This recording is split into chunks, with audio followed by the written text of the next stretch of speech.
smiles in silence. Mara had never liked mirrors. It wasn't vanity or superstition, just an odd discomfort. Something about seeing herself from the outside unsettled her, like catching a stranger in her skin. So when she inherited her grandmother's century-old mirror, she nearly left it behind. But the lawyer insisted. It's listed specifically in the will. She wrote, "This is for Mara. She'll understand." Mara didn't understand at all. The mirror was grotesque, 7 feet tall, its surface tinged with age and dust.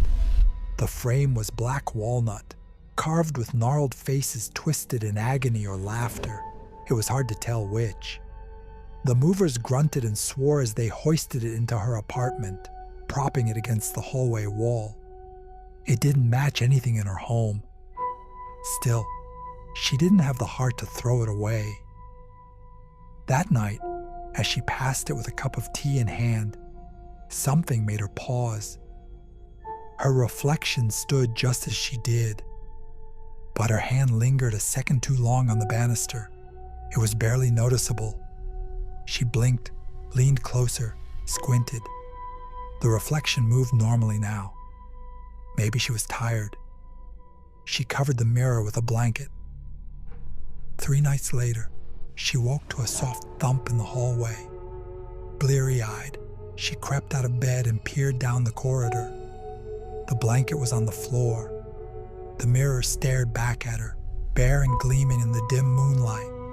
Her reflection stood centered, unmoving. Mara waved a hand. The reflection followed. She tilted her head. Again, perfect mimicry. She left the blanket where it was and went back to bed, though sleep didn't come. Over the next week, she avoided the mirror as much as possible, but sometimes it drew her in. Something about it felt magnetic. She caught herself glancing at it when she passed, then stopping, watching, wondering. One morning, brushing her teeth, she realized the reflection didn't blink.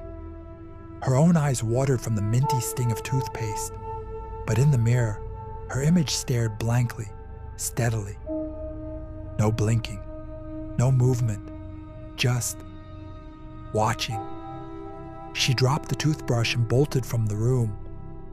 Mara invited her friend Lillian over that afternoon. "You're being paranoid," Lillian said after Mara explained everything. "It's just an old mirror. Your mind's messing with you. I swear it lags behind me sometimes." "Mirrors don't lag." "Then watch it." Lillian, half amused and half worried, stood in front of the mirror. She waved her hands, turned her head, jumped once.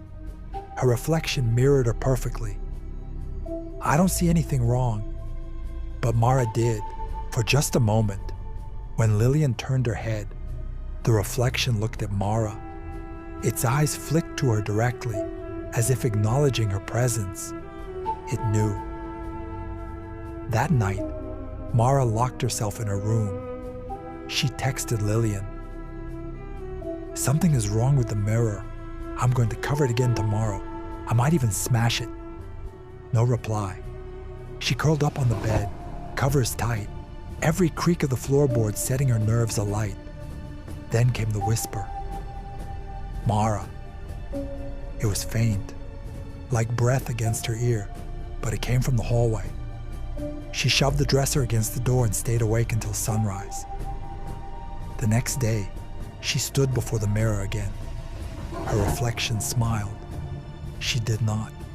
Her breath caught in her throat. The figure in the mirror cocked its head slowly, the grin widening to unnatural proportions. Blackness spread from its eyes like ink and water, trailing down its cheeks like tar. Mara backed away, trembling. The mirror rippled. The surface pulsed like water disturbed by a stone. The figure inside pressed a hand against the glass, fingers long and bony, leaving behind smeared black marks. "No," Mara whispered. "No, no, no." She ran to the kitchen, grabbed a hammer, and returned. The reflection was gone. Just her, staring back. Normal. But when she lifted the hammer, her reflection didn't. She froze. The Mara in the mirror smiled again and stepped forward. The glass didn't shatter.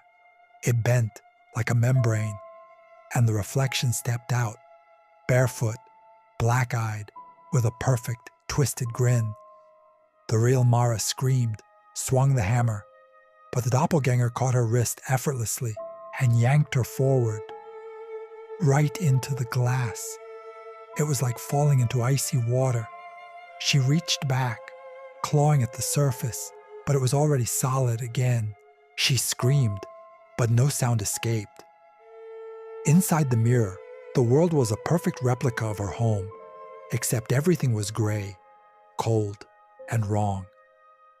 The hallway stretched longer than it should. Shadows shifted on their own. Her body felt heavy, her voice swallowed. From beyond the glass, she watched as the other Mara, it's Mara, walked through the apartment, laughing quietly, mimicking her voice. Then the doppelganger turned, smiled through the mirror, and covered her with the blanket.